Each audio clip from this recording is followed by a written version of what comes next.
কি অবস্থা? আশা করি সবাই ভালো আছে নাকি? আচ্ছা, আজকে গত ক্লাসে আমরা পড়ছিলাম যে সিমেন্ট উৎপাদনের শিল্প কারখানায় কিভাবে সিমেন্ট উৎপাদন করে সেটার হচ্ছে প্রসেস। ততটুকু পর্যন্ত ক্লাস আমরা স্কিপ করছিলাম আর কি। তো আজকে আমরা পড়বো সিমেন্ট উৎপাদনের প্রক্রিয়া। কোথায়? শিল্প কারখানায়। কয়টা স্টেপ? যেটা হচ্ছে শিল্প কারখানায়, শিল্পে সিমেন্ট উৎপাদনের প্রক্রিয়া। প্রথম ধাপ হচ্ছে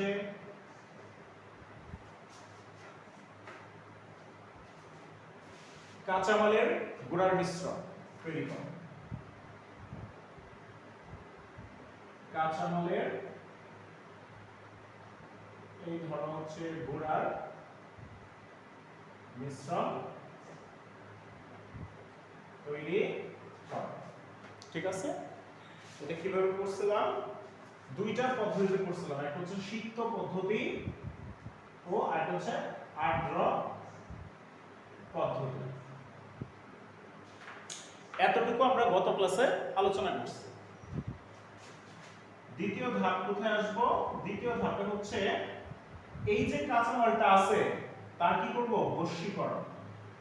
বশীকরণ অর্থাৎ তাপ দিয়ে কি করব? তাকে চূর্ণ বিচূর্ণ করে ফেলবো, পোড়াবো। তৃতীয় ধাপে কি হবে? এখানে হচ্ছে জিপসাম যোগ করা। জিপসাম যোগ করা।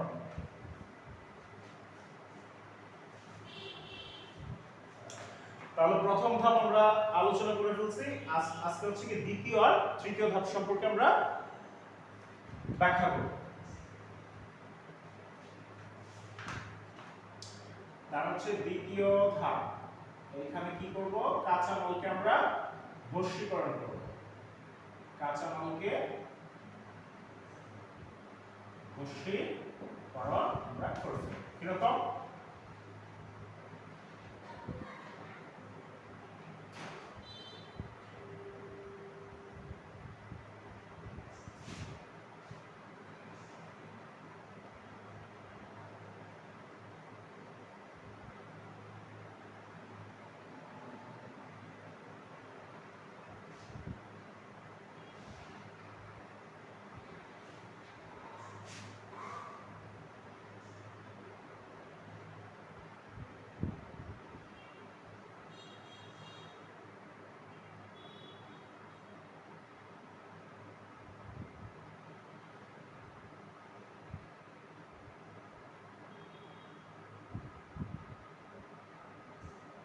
এটা হচ্ছে একটা ফ্যান।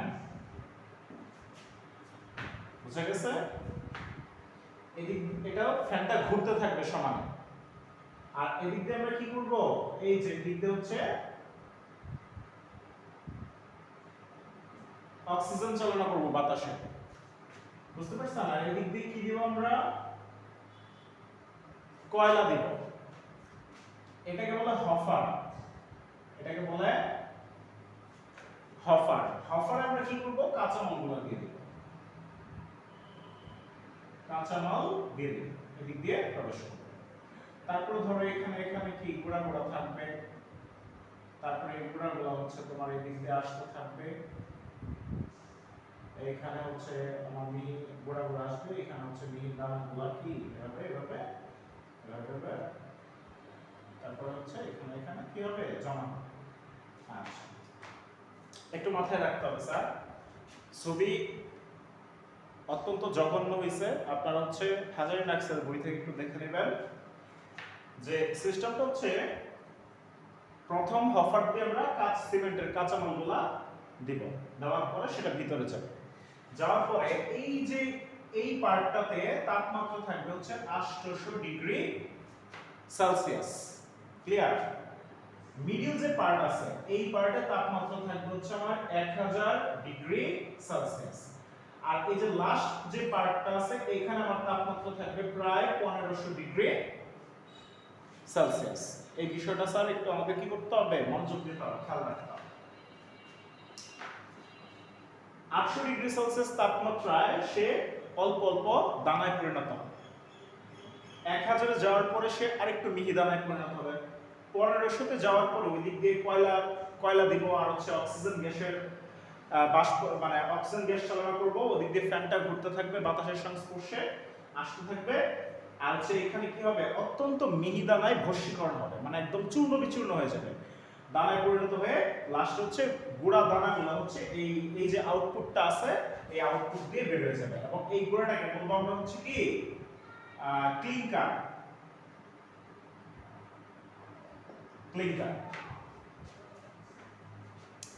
বুঝা গেছে স্যার বিষয়টা? এটা হচ্ছে আমার উৎপাদনের প্রক্রিয়া। এইভাবে হচ্ছে এইরকম তোমার মেশিনে হচ্ছে এরকম যন্ত্র আমরা কি করতে পারি, সিমেন্ট এভাবে উৎপাদন করতে পারি। এখন আমরা এটা বিক্রিয়ার মাধ্যমে দেখব যে 800 ডিগ্রি সেলসিয়াস তাপমাত্রায় রিটর্টের প্রথম অংশে কি উৎপন্ন হয়, 1000 ডিগ্রি সেলসিয়াস তাপমাত্রায় রিটর্টের মধ্যের অংশে কি উৎপন্ন হয়, আর হচ্ছে 1500 ডিগ্রি সেলসিয়াস তাপমাত্রায় রিটর্টের শেষ প্রান্তে কি অংশ উৎপন্ন হয়, আর সেটা হচ্ছে কিভাবে ক্লিংকার হিসেবে বের হয়ে আসে। এটা হচ্ছে দ্বিতীয় ধাপ, শুধু কাঁচামালগুলোর কি ভস্মীকরণ করব।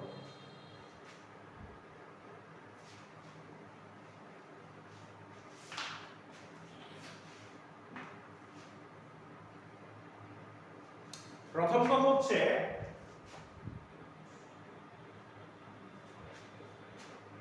চুল্লির উপরের অংশে মানে প্রথম দিকটাতে 800 ডিগ্রি সেলসিয়াস তাপমাত্রায় কাঁচামাল থেকে যে যত পানি আছে সব পানি বাষ্পীভূত হয়ে চলে যাবে। তার মানে হচ্ছে চুল্লির উপরের প্রথম অংশে 800 ডিগ্রি সেলসিয়াস তাপমাত্রায় কি করবে, কাঁচামাল থেকে সম্পূর্ণ পানি বাষ্প আকারে নির্গত হবে।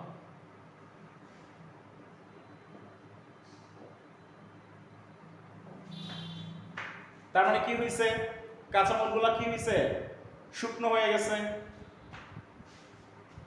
ঠিক আছে,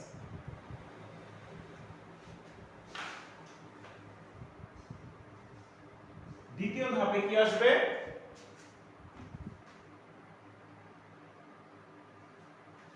এবার হচ্ছে ওই যে উপরের অংশ থেকে ধীরে ধীরে একটু নামতে থাকবে, এভাবে যাবে, মধ্যের অংশে যাবে।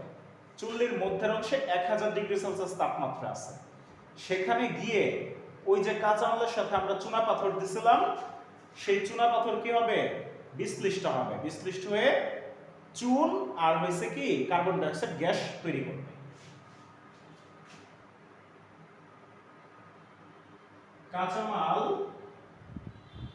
কাঁচামালের মিশ্রণ চুল্লির মধ্যভাগে যাবে, সেখানে কি হবে, 1000 ডিগ্রি সেলসিয়াস তাপমাত্রায়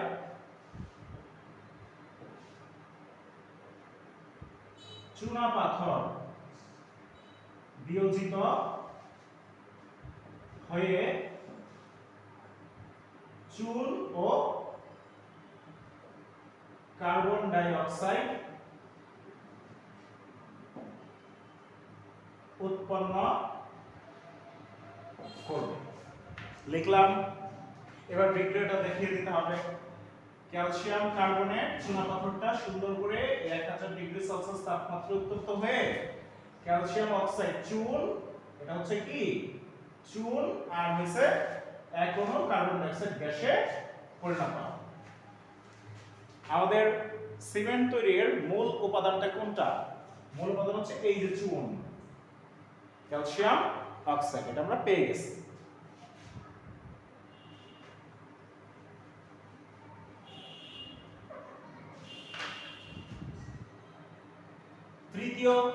তৃতীয়ত কি ঘটতে পারে,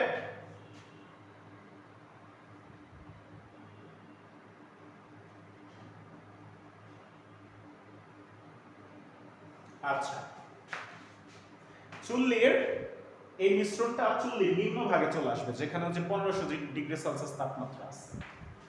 অর্থাৎ উত্তপ্ত কাঁচামাল চুল্লির নিম্ন ভাগে প্রবেশ করবে। সেখানে 1500 ডিগ্রি সেলসিয়াস মতান্তরে হচ্ছে 1450 ডিগ্রি সেলসিয়াস তাপমাত্রায় কি উৎপন্ন হবে?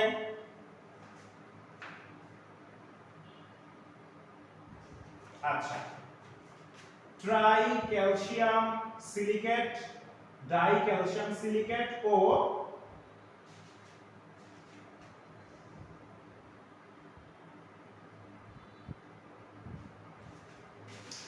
টেট্রা ক্যালসিয়াম অ্যালুমিনো ফেরাইট মাথায় রাখতে হবে উৎপন্ন করে। কিরকম?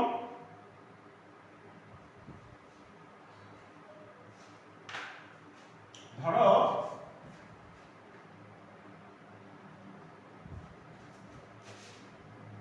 দুই অণু ক্যালসিয়াম অক্সাইড, এক অণু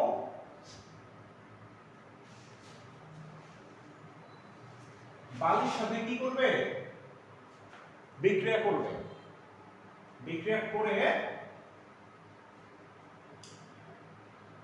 1450 ডিগ্রি সেলসিয়াস তাপমাত্রায় আমাদের হচ্ছে এই দুই অণু মানে যৌগ সংযুক্ত হয়ে যাবে। অর্থাৎ দুই অণু ক্যালসিয়াম অক্সাইড আর হচ্ছে এক অণু সিলিকন ডাইঅক্সাইড যুক্ত হয়ে যাবে। এটাই হচ্ছে ডাই ক্যালসিয়াম সিলিকেট।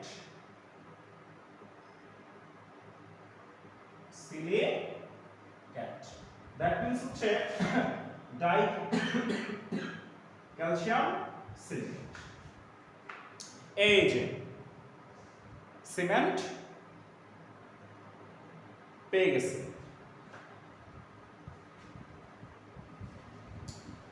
সেম ঘটনা হচ্ছে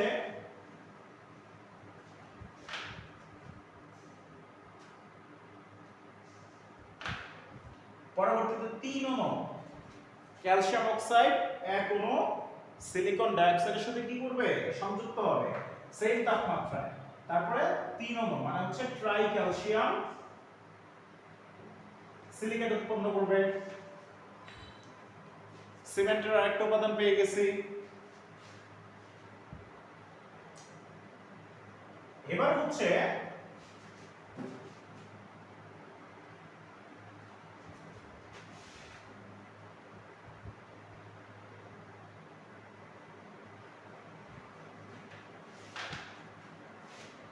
চার অণু ক্যালসিয়াম অক্সাইড আসবে এক অণু বালির কণার সাথে আর হচ্ছে এক অণু অ্যালুমিনিয়াম অক্সাইডের সাথে মানে অ্যালুমিনা। ঠিক 1450 ডিগ্রি সেলসিয়াস তাপমাত্রায় সংযুক্ত হবে। চার অণু ক্যালসিয়াম অক্সাইড, এক অণু সিলিকন ডাইঅক্সাইড আর হচ্ছে এক অণু অ্যালুমিনা। এটাকে বলতেছে টেট্রা ক্যালসিয়াম। তারপর হচ্ছে এখান থেকে আসবে অ্যালুমিনো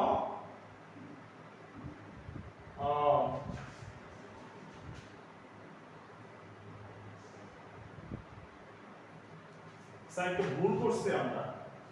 ভুলটা হচ্ছে এখানে সিলিকন ডাইঅক্সাইড আসবে না স্যার, এখানে আসবে হচ্ছে ferric oxide Fe2O3। Ferric oxide আসবে, এখানে হচ্ছে ফেরিক অক্সাইডটা এভাবে বসে যাবে। তার মানে হবে টেট্রা ক্যালসিয়াম অ্যালুমিনো ফেরাইট বা টেট্রা ক্যালসিয়াম অ্যালুমিনো ফেরাইট। এই যে সিমেন্টের হচ্ছে আমার তৃতীয় উপাদান পেয়ে গেছি। এখন আসো এই যে try calcium silicate, die calcium silicate আর টেট্রা ক্যালসিয়াম অ্যালুমিনো ফেরাইট, এই তিনটা একসাথে এদেরকে বলে ক্লিংকার। ক্লিংকার দ্যাট মিন্স হচ্ছে মিহি দানার মিশ্রণ। এই ক্লিংকারটাই হচ্ছে আমাদের ওই তোমার হচ্ছে মেশিন থেকে বের হয়ে আসবে। দ্বিতীয় স্টেপ শেষ। এখন আমরা কোথায় যাব? তৃতীয় ধাপে চলে যাব। বলছিল যে জিপসাম মিশ্রিত করো। জিপসামটা কি? ক্যালসিয়াম সালফেট ইনটু 2 অনু পানি, এটা হচ্ছে জিপসাম। কারণটা কি বুঝতে হবে স্যার। ক্লিংকার সিমেন্টটা যদি আপনি ব্যবহার করেন তাহলে সেটা কাজ করতে পারবেন, প্লাস্টার করতে পারবেন, দেখবেন যে দেয়ালে খুব দ্রুত জমাট বেঁধে গেছে। কিন্তু এটা যত দ্রুত জমাট বাঁধবে তত ভঙ্গুর আচরণ করবে, মানে হালকা কিছু দিয়ে বাড়ি দিবেন ঝরঝর করে পড়ে যাবে। আর হচ্ছে এই তোমার দেয়ালের মধ্যে সিমেন্টের গায়ে বিশাল বড় রকমের ফাটল তৈরি হবে, তাহলে তো আমাদের কাজ তো আর করা গেল না। এখন এই ফাটলটা যেন সৃষ্টি না হয় আর হচ্ছে এটার জমাট বাঁধাটা যেন ভালোভাবেই কঠিন হয় এবং সেখানে যেন কোনো গর্তের সৃষ্টি না হয়, ভঙ্গুরতা না আসে, তার জন্য আমরা জিপসাম মিশাই দিই। জিপসাম মিশাই দিলে কি হবে? অতি দ্রুত জমাট বাঁধবে, কিন্তু সেখানে আর ফাটলটা আসবে না, কারণ জিপসামটা হচ্ছে তোমার কলেরধর্মী জেলের মতো আচরণ করে, মানে অর্ধ স্বচ্ছ আঠালো টাইপের তরল পদার্থের মতো আচরণ করে, যে কারণে সে হচ্ছে ধীরে ধীরে কি হয়, ধীরে ধীরে জমাট বাঁধে। এবং যখন ক্লিংকারটা দ্রুত জমাট বেঁধে যায়, তো ক্লিংকার জমাট বেঁধে যাওয়ার পরে ক্লিংকারের যে জায়গাগুলোতে ফাটল সৃষ্টি হয় সেখানে জিপসামটা কি হয়, একটু ধীরে ধীরে যখন জমাট বাঁধে তখন সে বেশি সময় নেয়। তার মানে হচ্ছে ওই যে ফাটলগুলো আছে, ফাটলের ছিদ্রগুলোতে সে কি করে আস্তে আস্তে জমে ধীরে ধীরে কঠিন অবস্থায় রূপ নেয়। তার মানে হচ্ছে কি ফাটলের গর্তগুলো কি হয়ে গেল, ভরাট হয়ে গেল। এটাই হচ্ছে জিপসামের ক্যারিশমা। এবার রাসায়নিকভাবে সে কি উৎপন্ন করে, ওই যে জমাট বাঁধতে গেলে এটা একটু আমাদের আলোচনা করতে হবে।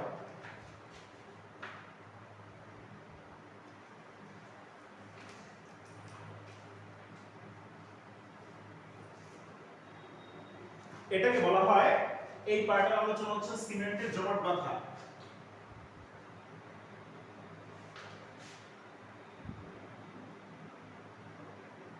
সিমেন্টের জমাট বাঁধা তার মানে হচ্ছে setting of A cement. Setting of cement এটা কি রকম আসবে স্যার? এটা দুইটা স্টেপে আসবে। ফার্স্ট স্টেপ হচ্ছে আর্দ্র বিশ্লেষণ। আর্দ্র বিশ্লেষণ। সেকেন্ড স্টেপটা কি চলে আসবে? পানি যোজন। আর্দ্র বিশ্লেষণ আর পানি যোজন কিন্তু এক না। আর্দ্র বিশ্লেষণ মানে হচ্ছে সে টোটালি কি হবে, একদম পানিতে বিভাজিত হয়ে যাবে, বিক্রিয়কের অণুগুলো সবগুলো ভেঙে যাবে, ভেঙে পানির সাথে কি একদম মিশে যাবে এবং নতুন যৌগ গঠন করবে। এটা হচ্ছে আর্দ্র বিশ্লেষণ। আর পানি যোজন জিনিসটা হচ্ছে ওই যৌগটা ভাঙবে না, যৌগটা যৌগের মতোই থেকে যাবে। ওই যৌগের মধ্যের অংশে ফাঁকে ফাঁকে ফাঁকে ফাঁকে হচ্ছে পানির কণা গিয়ে সংযুক্ত হয়ে যাবে, একে বলে পানি যোজন।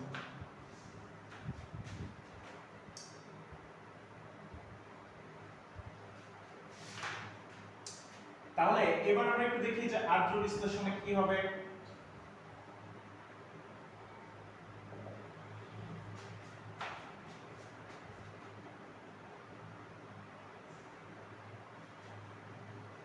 ধরো ট্রাই ক্যালসিয়াম সিলিকেট, এই যে ক্লিংকারের মানে সিমেন্টের মিহিদানা ক্লিংকারের উপাদানটা, সেটা কি হবে পানির সাথে বিক্রিয়া করবে।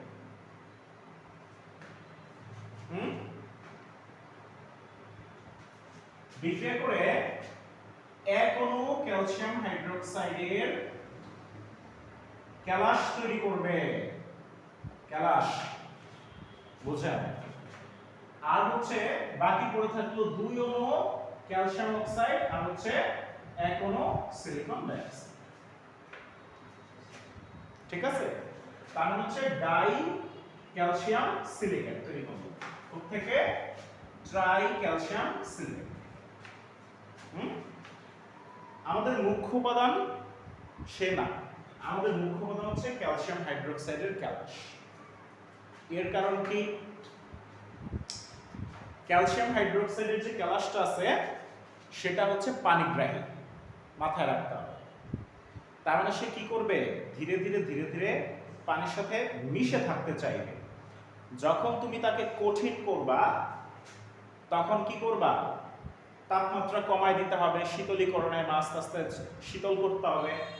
করলে পরে সে ধীরে ধীরে ধীরে ধীরে কঠিনে রূপ নেবে এবং ভিতরে পানিটা জমাটবদ্ধ থাকার কারণে সে হচ্ছে কি আর ফাটলের সৃষ্টি করবে না।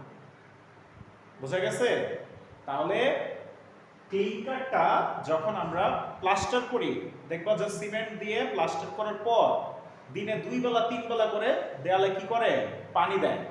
কারণটা কি, পানি দিলে পরে ক্যালসিয়াম অক্সাইড দ্রুত উৎপন্ন হয় এবং সেটা হচ্ছে আস্তে আস্তে আস্তে আস্তে শক্ত হয়ে যায়। শক্ত হয়ে সে কি করে, পানির কণাটাকে সে ধরে রাখে ভিতরে, আর হচ্ছে যে কারণে একটু নরম অবস্থা থেকে ধীরে ধীরে কঠিন হয়, ফাটলটার সৃষ্টি হয় না। ফাটলটা হচ্ছে সে ফিল আপ করে ফেলে। ক্লিয়ার?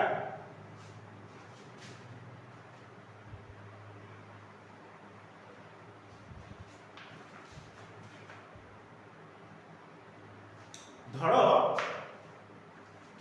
ট্রাই ক্যালসিয়াম সিলিকেট যেটা আছে এটাতে আমরা বেশি পরিমাণ পানি দিচ্ছি। কি করছি আমরা তো বুঝি নাই, গিয়ে করছে কি, আমরা বাচ্চা ছেলে পেলে নিয়ে কি বলছে, তোমার ইঞ্জিনিয়ার আর হচ্ছে রাজমিস্ত্রি বলে গেছে যে সকালে একবার দিবেন আর সন্ধ্যার আগে একবার পানি দিবেন দেয়ালে। আমরা করছি কি একদম দল বল মিলা নিয়ে 3 বেলা 4 বেলা পানি দেওয়া শুরু করছি। যে বিল্ডিং কি করতে হবে, যেভাবে শক্ত করে দাঁড় করাইতে হবে, কোটি কোটি টাকার ইনভেস্ট, উপায় নাই। এখন বেচারা সিমেন্ট কই যাবে, বেশি পানি দিলে আরেক যন্ত্রণা না, পরে তো শক্ত হইতে গিয়ে কি হবে, পরে সব খুশে পড়ে যাবে। আচ্ছা, কিছুই হবে না। যত পানি দিবেন মাথায় রাখতে হবে, সিমেন্টে আপনি যত বেশি পরিমাণ পানি দিবেন সে তত বেশি শক্ত হবে এবং খুব ভালোভাবে শক্ত হয়ে যাবে, ফাটল সৃষ্টি করা ব্যতীত। কারণটা কি, কারণটা হচ্ছে একদিকে সে ক্যালসিয়াম হাইড্রোক্সাইড তৈরি করবে, আরেকদিকে হচ্ছে সে কি করবে,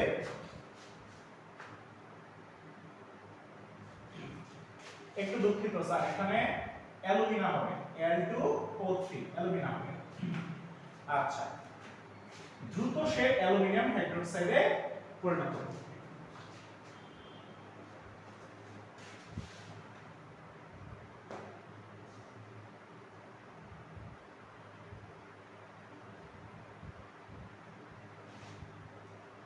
বুঝা গেছে?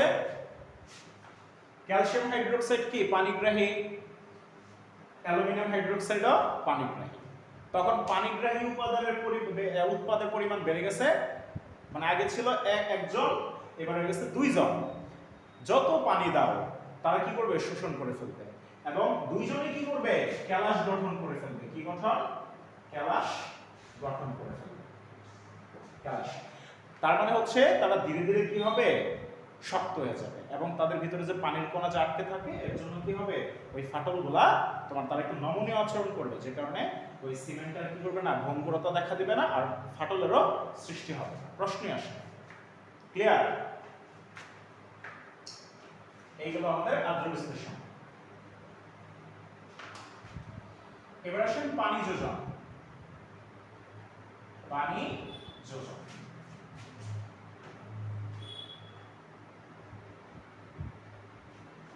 বুঝেন 2 অণু ক্যালসিয়াম অক্সাইড আর 1 অণু সিলিকন ডাইঅক্সাইড করবে কি 1 মোল পানির সাথে সে হচ্ছে এটা আদ্র বিশ্লেষণ হচ্ছে না, বিক্রিয়া দিয়ে বুঝেন। আদ্র বিশ্লেষণ মানে হচ্ছে পানিতে ভেঙে সে সম্পূর্ণ নতুন উৎপাদ সৃষ্টি করে, আর এটা হচ্ছে পানিতে ভাঙবে না, বরং তাদের মধ্যে কি করবে পানির অণুটাকে যুক্ত করে ফেলবে।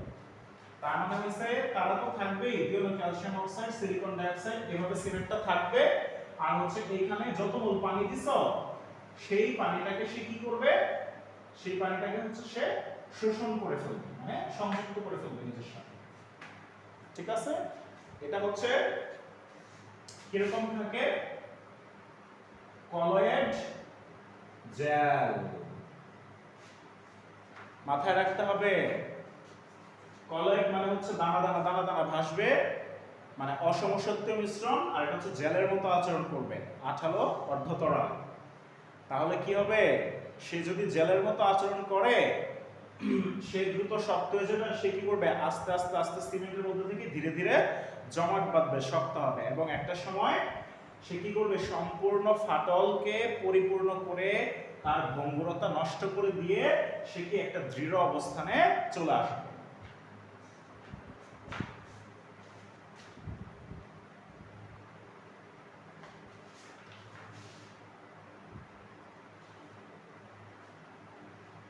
ধরেন আমরা এই যে চুনের সরি সিমেন্টের এই উপাদানটা আমরা নিলাম, নেওয়ার পরে 1 মোল কি করলাম পানি নিলাম, সেও করবে কি সেম থাকবে, শুধু তার মধ্যে 1 মোল পানিটা কি করবে সংযোজিত করে দেবে, এটার নাম হবে কি কলয়েড জেল।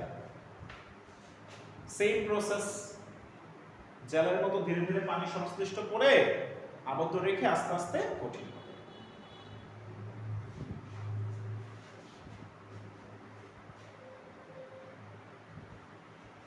আচ্ছা ঠিক আছে, এখন আমরা বলবো যে রাসায়নিক ভাবে জিপসামের ভূমিকা, রাসায়নিক ভাবে সিমেন্টের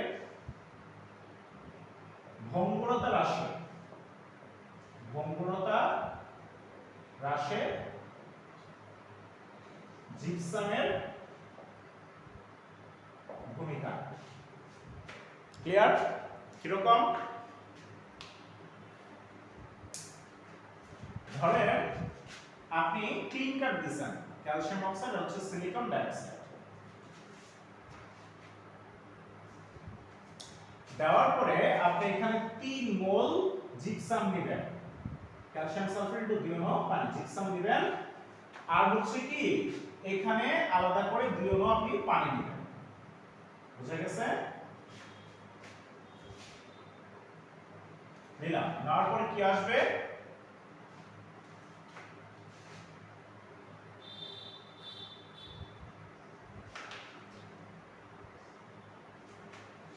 এটা হচ্ছে কি আমরা জিপসাম সংশ্লিষ্ট করলাম, নেওয়ার পরে যেটা আসবে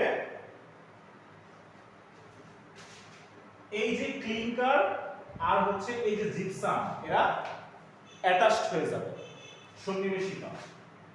3 অণু ক্যালসিয়াম অক্সাইড আর হচ্ছে কি সিলিকন ডাইঅক্সাইড, আর হচ্ছে 3 মোল কি আসবে জিপসাম, এটা কি হবে অ্যাটাচড হয়ে যাবে, অ্যাটাচড হয়ে যাবে। আর হচ্ছে আমার আলাদা করে এটা বইয়ের সমতা করে বলছে, আর যদি আমরা সমতা না পারি তাহলে আমরা এখানে কি করব জাস্ট পানি দিয়ে দিব, যেহেতু বইয়ের সমতা করছে আমরা ক্যালকুলেশন করলাম না, আমরা সামান্য পানি দিয়ে দিচ্ছি।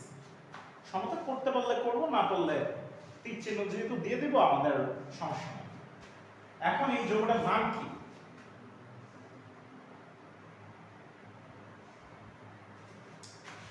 ক্যালসিয়াম সালফো, তারপরে হচ্ছে বারবার ভুল করতেছি স্যার, এগুলা আসলে মনোযোগটা নাই, মানে অ্যালুমিনিয়াম অক্সাইড, অ্যালুমিনা থাকবে, অ্যালুমিনার যে আপনার ক্লিনকারটা আছে সেটা দিব, তাহলে এখানে কি আসবে সিলিকন ডাইঅক্সাইড আসবে না, আসবে হচ্ছে অ্যালুমিনা আসবে। এটা আমরা দিব, এটার নাম হবে কি ক্যালসিয়াম, তারপর হচ্ছে সালফো, এই যে সালফো, তারপর হচ্ছে আমরা অ্যালুমিনেট দিব, ওকে। জিপসাম কি তৈরি করলো? সিমেন্টের ক্লিংকারের সাথে ক্যালসিয়াম, সালফো, অ্যালুমিনেট তৈরি করলো। এই যৌগটা হচ্ছে অদ্রবণীয়,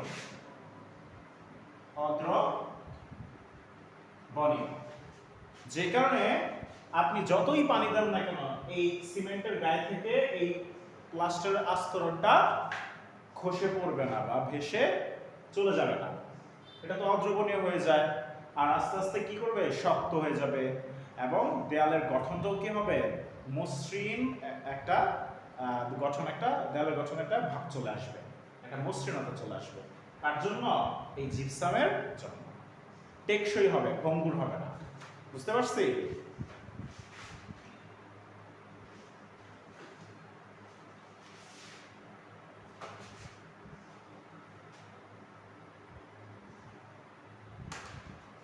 তাহলে আমাদের কি হয়েছে এই চ্যাপ্টারে, আজকে আমাদের সিমেন্ট শেষ হয়ে গেছে। তাহলে প্রথম থেকে আমরা পড়ছি হচ্ছে প্রাকৃতিক গ্যাস, তারপর আমরা কি পড়তে পারছি, কাঁচ, তারপরে আমরা কি পড়তে পারছি, সিমেন্ট পড়ছি, আর কি কি যেন পড়তে পারছি,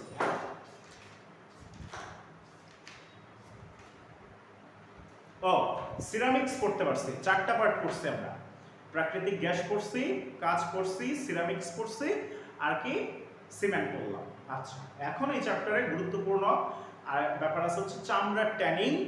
এটা এমসিকিউ এর জন্য খুব গুরুত্বপূর্ণ, আর রিটেনের জন্য লাস্টের দিকে এই চ্যাপ্টারের একটা পার্ট আছে ন্যানো পার্টিকেল, ভয়াবহ রকমের গুরুত্বপূর্ণ। এক কথায় বলে দিলাম, ন্যানো পার্টিকেলটা খুব ভালোভাবে কি করতে হবে, আমাদের পড়তে হবে। এটা রিটেনের জন্য পড়তে হবে, এমসিকিউ এর জন্য পড়তে হবে। চামড়ার ট্যানিংটা রিটেনের জন্য এতটা গুরুত্বপূর্ণ না, তবে হচ্ছে এমসিকিউ এর জন্য অনেক বেশি গুরুত্বপূর্ণ। ঠিক আছে, মোটামুটি এতটুকু পড়লেই হয়েছে, এই চ্যাপ্টারের আমাদের কি হবে, সিলেবাসটা কভারেজ হবে। তবে এটা কিন্তু হচ্ছে নর্মাল প্রিপারেশন, ভালো প্রিপারেশন বলা যায় না। ভালো প্রিপারেশন নিতে গেলে কি করতে হবে, এগুলোর বাইরেও যে আরো অনেক কিছু আছে। কি কি আছে, ধরেন পাল্প পেপার আছে, তারপরে হচ্ছে আপনার বিভিন্ন যৌগগুলা কিভাবে আমরা ব্যবহার করি, শিল্প কারখানায় কিভাবে ব্যবহার করে, ওখানে কিছু কেমিক্যাল রিঅ্যাকশন আছে। অর্থাৎ মোট কথায় বলতে গেলে একটা শুরু থেকে শেষ পর্যন্ত প্রত্যেকটা লাইনের প্রত্যেকটা শব্দই আমাদের কি করতে হবে, পড়তে হবে। তখন কি আমাদের কি দাঁড়াবে, ভালো প্রস্তুতি দাঁড়াবে। আরেকটা কথা আমি একটু বারবার বলে নিই স্যার, কথাটা আপনাদের এই বয়সী ছেলে মেয়েদের আসলে খুব একটা ভালো লাগবে না, কিন্তু এটাই বাস্তব সত্য। এইচএসসিতে আমরা সত্যিকার অর্থে কি চাই, অতি দ্রুত,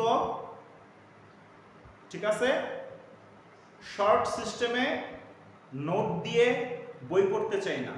স্যার অনেক বেশি নোটস দিবে, ঠিক আছে, খুব দ্রুত পড়াবে আর খুব সংক্ষিপ্ত টপিক দিয়ে অল্প সময়ের মধ্যে একটা চ্যাপ্টার শেষ করে দিবে, তাই না? এটা আমরা কিন্তু চাই, বা আমরা এভাবে আসলে আমরা পড়ে পড়ে অভ্যস্ত। কিন্তু মাথায় রাখবেন, নিজের পায়ে নিজে কিন্তু কুড়াল মেরে দিচ্ছেন। কারো কোনো ক্ষতি হবে না, কোনো টিচারের কোনো ক্ষতি হবে না। দিন শেষে আপনি এইচএসসি ক্রস করেন, এইচএসসি পরীক্ষা দেওয়ার পরে অথই সাগরে যখন ভেসে যাবেন, তখন আর কেউ উদ্ধার করতে আসবে না। তাই একটা কথা বলি, প্রাইভেট যখন পড়বেন, প্রাইভেটের পড়ার সিস্টেমটা হচ্ছে দীর্ঘ সময় নিয়ে পড়বেন, ধীরে ধীরে পড়বেন। এত লেন্দি প্রসেসেও যাওয়া যাবে না, আবার শর্টকাট ওয়েতেও যাওয়া যাবে না। নো নোটস, নো শিট, কোনো শিট, কোনো নোটস লাইফের কোনো কাজে আসবে না। একমাত্র কাজে আসবে হচ্ছে মূল বই। বুঝা গেছে? মূল বইয়ের শুরু থেকে শেষ পর্যন্ত ভালো করে পড়েন, আর প্রচন্ড রকমের ধৈর্য শক্তি আনতে হবে, ঠিক আছে? প্রাইভেট পড়ব, ওখানে হচ্ছে জাজমেন্টাল হওয়া যাবে না, যে আমি গেলাম, আমি দেখলাম, তারপর একটা সিদ্ধান্তে চলে আসলাম। এরকম জাজমেন্টাল হলে পরে কিন্তু নিজের লাইফটাও জাজমেন্টাল হয়ে যাবে অন্য জায়গায়।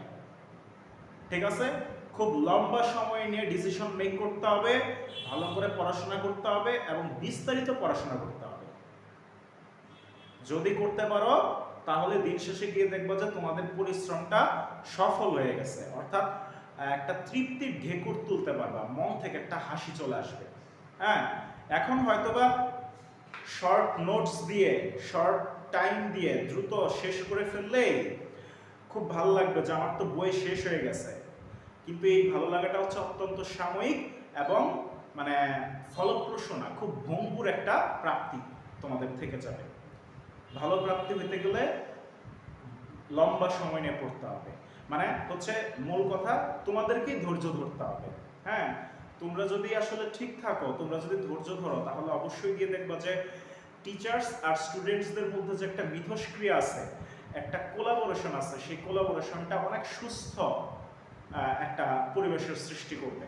ঠিক আছে, আর একটা পড়াশোনার একটা সুস্থ পরিবেশ সবাইকেই উন্নতির দিকে নিয়ে যায়। ঠিক আছে, আজকে আমরা এই আমাদের সিমেন্ট শেষ করার দরকার ছিল, এটা গত ক্লাসে শেষ করতে পারিনি, আজকে শেষ করছি। এই ক্লাসে হচ্ছে আর আমরা অন্য কিছু পড়বো না, পরবর্তী ক্লাসে হচ্ছে আমরা নতুন টপিকসে আলোচনায় চলে যাব। সেই পর্যন্ত হচ্ছে সবাই সুস্থ থাকো, ভালো থাকো, আর হচ্ছে প্রতিদিন অল্প অল্প করে নিয়মিত পড়াশোনা করো, ভাঙা ভাঙা পড়াশোনা করিও না, ভালো হবে। দিন শেষে দেখবো যে খুব ভালো হবে, নিজেদের একটা শান্তি আসবে, বুঝতে পারছো? সেই পর্যন্ত হচ্ছে কি থাকলো, আপাতত আজকের মতো বিদায় নিচ্ছি নাকি। ধন্যবাদ সবাইকে।